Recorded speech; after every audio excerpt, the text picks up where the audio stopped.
Како и во претходните години, така и во оваа година, општината Кочани во соработка со своите партнери од јавниот, невладиниот бизнис сектор, поднесе повеќе проектни апликации до повеќе меѓународни донаторски организации, дипломатски представништва на странски држави, како и до ресорните министерства.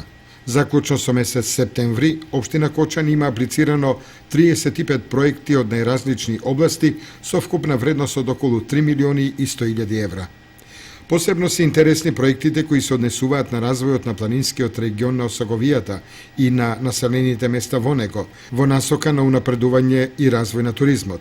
За таа цел изработена е техничка документација за изградба на канализациона мрежа за фекална и атмосферска вода на Пониква, проект кој е добиен од Бирото за регионален развој преку Источниот плански регион.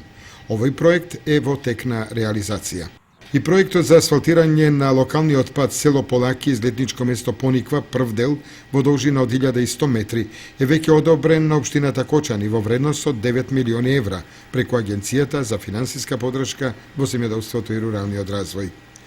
Од програмата пак за развој на планинските региони во оваа година, општина Кочани заедно со општината Пробиштип преку Источниот плански регион го доби проектот за заштита на животната средина за одржлив развој на туризмот во спортско-рекреативниот и туристички центар Пониква, како и проектот за пристап до туристичките, историските и археолошките локалитети и знаменитости со цел создавање на интегрирана туристичка понуда.